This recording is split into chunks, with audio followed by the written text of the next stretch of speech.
After 4 days, workers have finally finished counting the first Indigenous votes for 60 automatic candidates. There were 69,244 votes counted, with candidates needing a quota of 5,327 to get the Senate passed. And here's the way the poll went. Labor has 27,352, which entitles the party to 5 seats at this stage.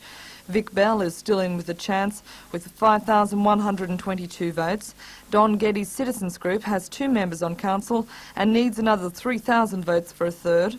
Independent candidate Margaret Gumas needs another 250 votes to be on council, and John Tate from the Independents Group seems certain to win a seat.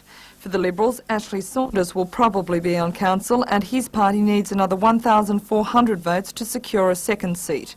It's unlikely that the Democrats, the Wells Group or the ungrouped independents will make the quota. The counting of preferential votes will start tomorrow morning at 8:30. If the result is clear-cut, we should know who our aldermen are by tomorrow night. If they aren't, it may take until Monday or Tuesday before we get a result.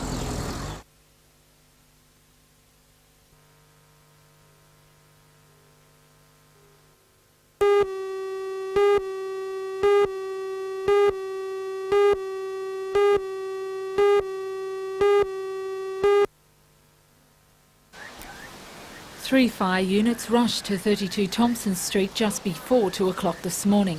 3 people were asleep in the house when 19-year-old Pia Edquist was woken by her son coughing in his bedroom.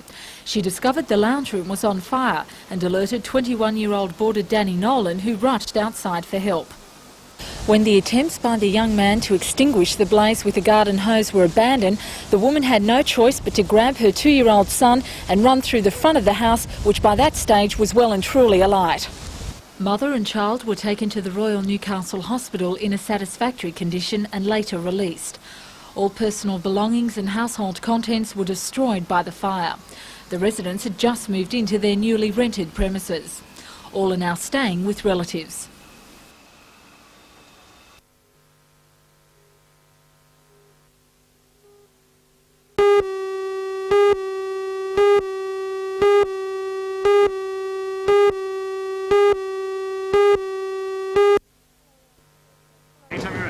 Hello, I'm Janelle Provost.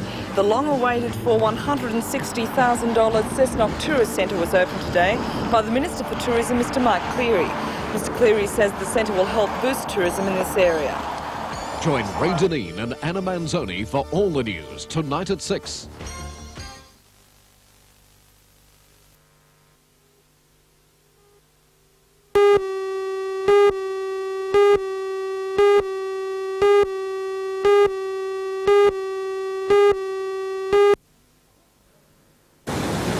The Hunter Development Board has just put the finishing touches on a submission to the federal government concerning the textile industry. The submission tips a bucket on the industry's assistance package being contemplated by the government. It calls the package a prop for an industry threatened by cheap imports and claims that the government's preferred option will have a devastating effect on employment and manufacturing in the Hunter. The Hunter submission, which has today been sent to Industry and Commerce Minister Senator Button, calls for a new package similar to that implemented in the steel industry. Hunter Development Board General Manager Jim Fuller said key elements of the new plan should be protection tariffs accompanied by anti-dumping legislation and a peace deal with the unions to enable the industries to get into shape. How does this plan differ from normal assistance? Well, the assistance package essentially is to prop up the industry against cheap imports over a period of time and enable it to rationalise itself through free market forces. What we're saying is that they should have a plan very much like the steel industry plan, which has the agreement of unions, management and the government so that the industry can rationalise itself according to some goals and objectives.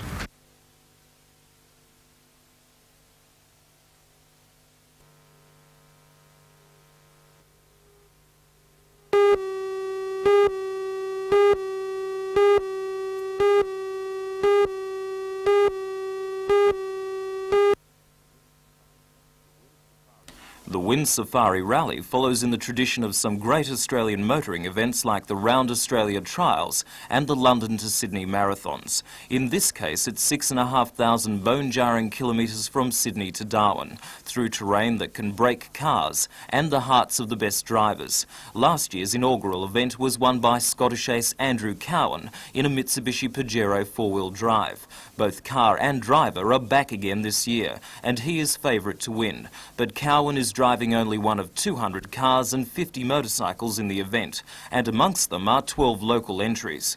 On past performances, Brian Hilton from Gosford in his Toyota Land Cruiser should do well, and the big local hope is the experienced Newcastle pair of Wayne Bell and Dave Boddy in a Nissan Navara.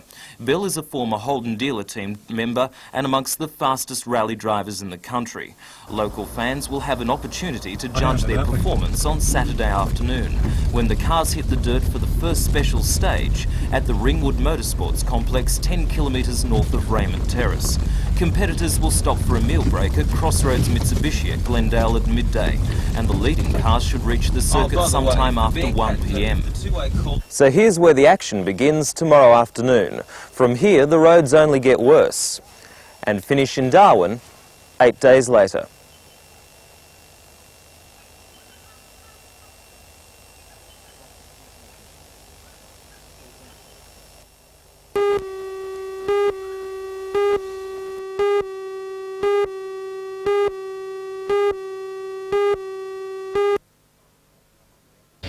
Some of the meeting, which was organised by the Maitland Jig Club, brought together several state politicians from around the valley, as well as representatives of local councils and the Forestry Commission of New South Wales. The protests have been sparked by the release of a report from the Department of Environment and Planning, calling for the creation of protected wilderness areas.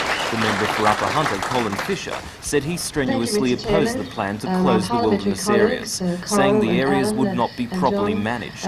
State member for Gloucester, Wendy Macon, said the move would lock up water resources, damage tourism and prevent access to areas for everyone except extremely fit bushwalkers. Under the plan, the Barrington Tops National Park would be extended and all access by all vehicles prevented. Four-wheel drive enthusiasts say the plan is aimed against them. They say they are being unjustly blamed for damaging the environment. In every crowd you've got a small minority, mainly 1%, that will create problems. In other words, damage or vandalise. We have it in our own phone boxes. We cannot control that. There is only a very small minority, as I say, 1%. With the clubs, etc., with four-wheel drive associations, the clubs do stamp out a lot of this. As you say, when you're with a group, you will not mark up. You will learn courteous and good manner. 6 months the ago, meeting passed a resolution calling for all national parks to remain open to the public, but with tighter policing and defined management policies. Public submissions on the report close on the 10th of October, but organisers say they have already gathered 13,000 signatures on a petition opposing the plan. Wendy and Cole and the other speakers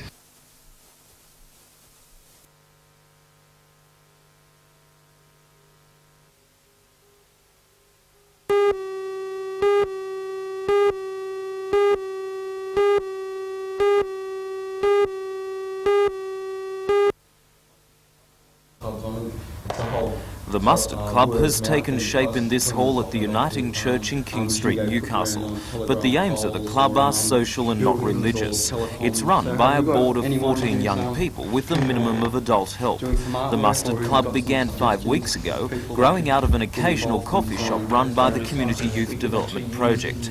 Government funding for the 2 youth workers has now run out, but the club is continuing with voluntary workers because of popular demand. A recent concert attracted more than 100 youths, and another concert this Saturday night is expected to be equally popular. The board say under-18s need their own venue, rather than spending their time in licensed premises.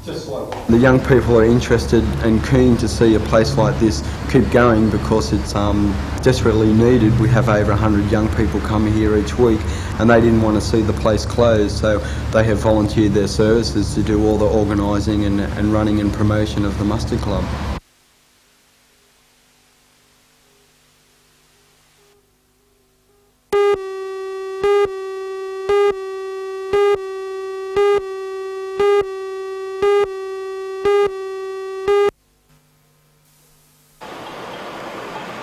Almost 400 protesters chanting anti-nuclear messages marched under banners to number 4 Lee Wharf this morning, where the US Bruins-class destroyer, the Paul F. Foster, is docked.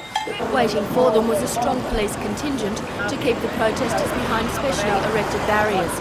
A number of speakers addressed the rally, including a representative from the Waterside Workers' Union, members of the People for Nuclear Disarmament and local schoolgirl Amanda Roth. The People for Nuclear Disarmament say they're concerned that Newcastle's nuclear-free zoning has been violated, and they claim there isn't an adequate safety and emergency plan in this city should a nuclear accident or leak occur. What's the collective message of your movement to the ship here today?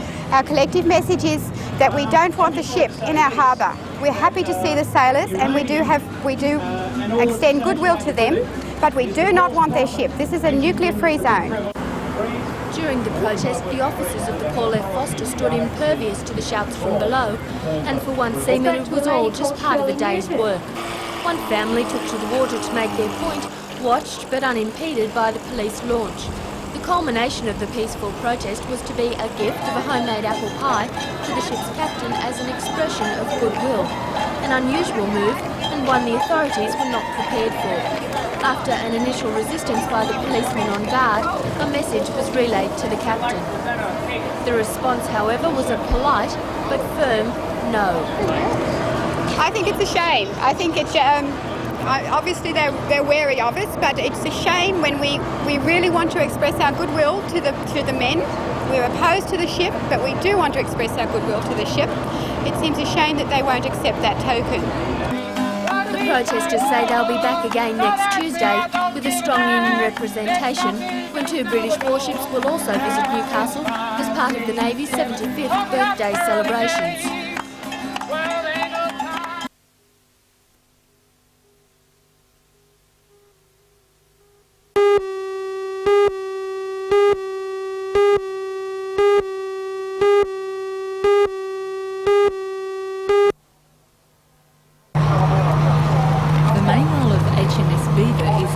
Submarine warfare, and she's equipped with anti-ship missiles, a torpedo weapon system, as well as 2 torpedo-carrying helicopters. The fleet's auxiliary service vessel, RFA Almeida, provides ammunition, fuel and food supplies. Her arrival was greeted by a small runabout, carrying protesters and an unwelcoming message, under the watchful eye of a police escort. The 2 warships joined 6 other British vessels in Australia as part of the visiting Global 86 task group. Both will stay in Newcastle until Friday.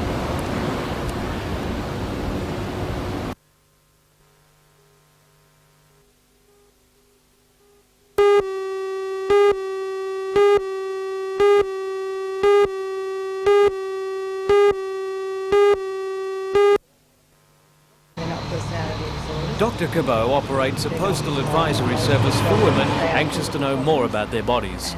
She says existing treatments for premenstrual syndrome and menopause are too severe and rely too heavily on tranquilizers. Dr. Cabot says 80% of menopausal women suffer pain and discomfort unnecessarily. My simple message is one of optimism.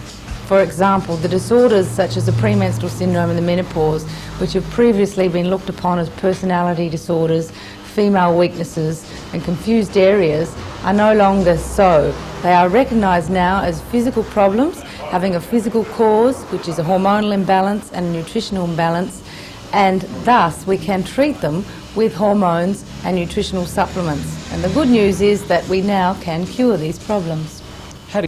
Dr. Cabot's program relies heavily on changes in diet and lifestyle, but includes intake of vitamins, herbs and minerals. It also relies on the correction of any hormonal imbalances which may be adding to the suffering. These are prescription drugs, and Dr. Cabot urges women to consult their doctors before embarking on any program of pill taking. Women don't have to suffer. They need to seek better education. They need to inform themselves so that they can understand what their symptoms are due to, and that they can participate with their doctor in the decision-making process concerning their own body, rather than just be passive receivers of health care and perhaps get given the wrong thing. Good. Good stuff. Thank you.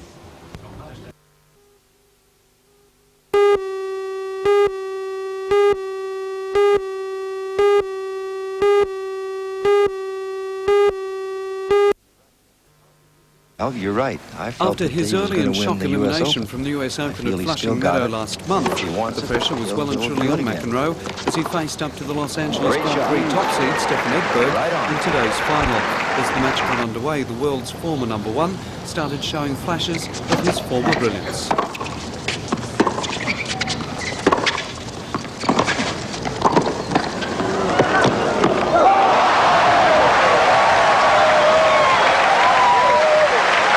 We see the dress With wife code here with Jack star Nicholson. Jack Nicholson watching He on, likes tennis. the Super I Brat agree. cruised to win the first set 6-2. The Swede Edberg was That's no the first set. pushover, Well, and he showed at keeps times missing why and he helps deserved John Holy the top serve. ranking. Oh, that's brilliant. As the crowd became enthralled by the That's Super Brat's it. play, true to form, he started showing those other qualities for which he's become equally infamous. Thought it was a let. And they both players definitely thought it was a let. There's a lady on the net court. No way to hit. He didn't even move. John, there's no way to hear it. How could there be no way? Everyone in the stands heard it. I heard it. He heard it.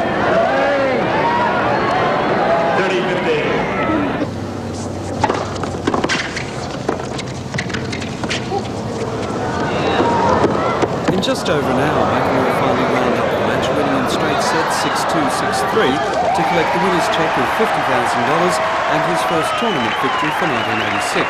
Afterwards, he said he was pleased to be back in the winner's circle after his self-imposed absence.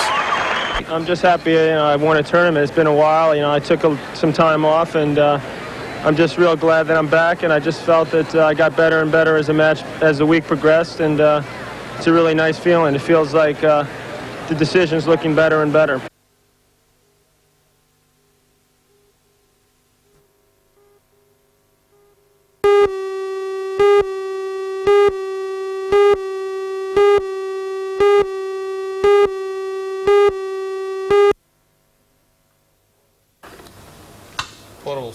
The police expect to interview 6,000 applicants to find 2,000 suitable people. The department has scrapped its lengthy waiting lists in favour of the recruitment drive and toughened up its education entry requirements. Applicants now need their higher school certificate with a satisfactory pass in English. Should be at a level that's acceptable to tertiary or university entry standard. What about a school leaving certificate? A person with a school leaving certificate that have got other qualifications in trade courses through the technical college or college of advanced education or work experience would be acceptable. With the tougher education requirements, is there a pay rise commensurate to that? Not that I know of. It would be nice though. A sound body is also essential, and while height restrictions have now been scrapped, a tough agility test presents a formidable hurdle. The test is a type of obstacle course and requires performing a number of tasks in sequence, including scaling a 1.8 metre brick wall. Then you have to run about 350 metres. You have to climb through 2 windows and run around a barrier. And dragging a 75-kilogram dummy 6.8 metres while wearing a weight belt and completing all tasks within 3 minutes. The good news is members of the police force only have to pass the test once. The recruitment drive starts in the Hunter on Monday at the Newcastle Police Station.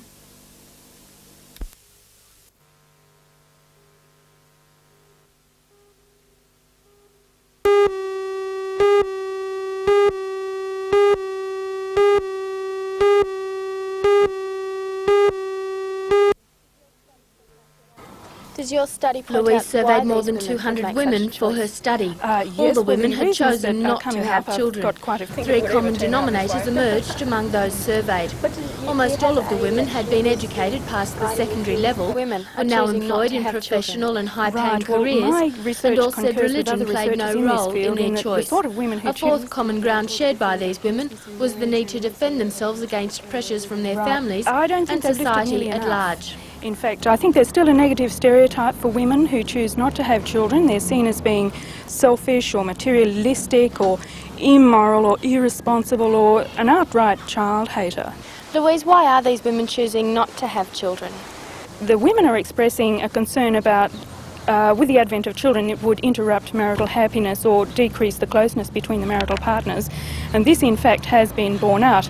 Other interesting reasons include a concern that the male partner would not make a good husband, a good provider or a good parent there, and reasons like that.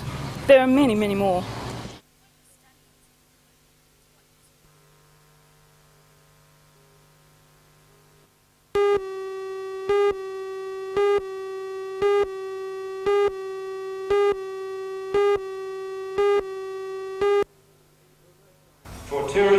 There were no signs of economic restraint at the lavish black tie dinner that accompanied the launch of the Hunter and Lower North Coast Tourist Authority's new advertising campaign. Dining on the wares of some of the region's top chefs, the gathering was shown this television commercial to produce starring our radio magnificent Hunter personality Reds. David Sayers, A little who history, extols the Hunter's kept in natural glass. heritage, And just the like a message good of the red, valley being each Australia's taken of capital the Hunter of region fine food and represents a little wine. of its The only character and hitch to the heritage. new marketing A campaign Lydian is that inheritance while passed down $1.4 over the million years had from the time initially of our been earmarked from the great-grandfathers, steel were just program gaining for a it, toehold federal on the budget east cuts coast have of reduced Australia. that figure to only A nice little history $400,000. lesson, that. A holiday in the Hunter? Why not? We've already booked it for you. I'm not aware of any other region in Australia that's mounting a campaign based on the wine and food and the produce of the area. We think that's very exciting, and of course it's a natural for the Hunter region, and also this will be the biggest regional promotional campaign ever undertaken in Australia, marketing the region's tourism. Well, Peter, a lot has been said this week about the budget cuts and how they may affect this promotion. How do you think they will affect it? I don't believe they'll affect our promotion at all. We've been aware for quite a period of time that there were likelihoods of cuts in the SIOP funding. I think it's extraordinary that it's come out today in the press as it has. It's certainly something that we've taken into account in developing our programs, and I'm quite confident our program will proceed. The new campaign launched, it was time for the achievements of the Hunter's tourist industry operators to be recognised, and emerging victorious, NBN Television with the overall Excellence Award and an award to Surffest for Best Tourist Event. The awards were presented by our own John Church and the Assistant General Manager of Australian Airlines, Dennis Howe. Among the other winners, winemakers Wyndham Estate and Southerns, the Bistro and the old George and Dragon restaurants, Pepper's Guest House, the Sir Francis Strait Motor Inn and the John Complex in